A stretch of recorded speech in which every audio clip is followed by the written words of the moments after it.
The next actress here in our front row, we're going to deal with the front row first, is Susan Sweetzer. Susan, what can you tell us about your background first? Well, I, like David, went to school at Wayne State and knew Cheryl there. And I haven't done a play in a long time. I've been a stand-up comedian for the last 17 years. And I live in Los Angeles, and we all got together out there after 20 years not seeing each other and have all gotten involved in this play. I have a Bachelor of Fine Arts in Acting from University of Detroit. And I also went to Wayne State and basically grew up in Birmingham. Mm-hmm. Tell us about your character. I play Sister Kathleen, who is basically a militant, radical, foul-mouthed nun, is what she is. She's a neat character. I really like it because at first I thought that this character was the nemesis of the play, when in actuality she's not. And one of the most interesting things about this script is that it does have a slice of just about everything in it. And that indeed there are different points of view, and one of my character's lines I think is true. I think that a Band-Aid is better than letting people bleed to death, particularly when you're in dire need of medical supplies. Just as a metaphor to work with on it. I could be homeless if we have another six-pointer in Los Angeles. That's altogether possible. So the issue itself is one that I think needs to be addressed. And I also like the fact that there is a play with a lot of wonderful women's roles in it, which is not something you find every day.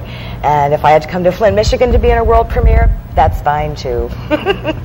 You know, one of the things that's interesting about the play is it is not propaganda. There is not a clear-cut, good guy, bad guy type situation. It's a very complex situation. Yes. And the play seems to acknowledge that. Well, we've been fortunate in having some shelter workers in the audience with us, and they have given us just marvelous feedback in terms of how we've done in terms of presenting these issues with a sense of reality.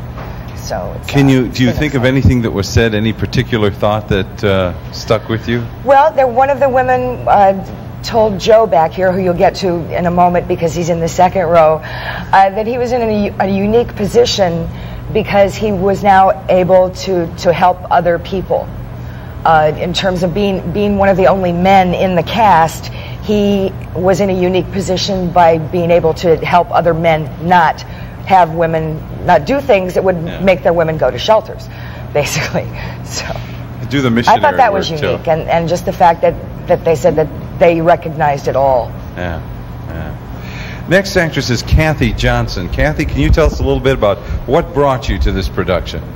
I got a phone call one evening, and I was asked to come to Jim Holmes' house for an audition with Maya Dillon. And at that time, I didn't know who Maya was. And I went to Jim's house, Jim and Suzanne's house, and read for Maya. And I was having a lot of conflict in my schedule. But she decided that after she said I could have the role, that she decided that we can work around my schedule. And I worked around that schedule, and they worked with me, and that's how I ended up in the production. Well, what was your character? And tell us a little about her. My character is Rose, and Rose is a security guard who you would think in the beginning has no problems whatsoever until the end of the second half of the show.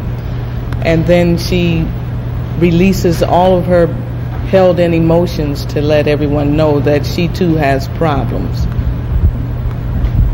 Yeah. What was your background? Have you done a lot of stage before? Yes, I was at McCree Theater from 1979 to 1983. And then I've done productions at the University of Michigan Flint, also with the Flint Youth Theater, and I don't want to miss anybody, Spirit Repertory Company, and Prodigal Son Productions, where we did the production that traveled for a year and a half of Mama Don't. So I'm not at all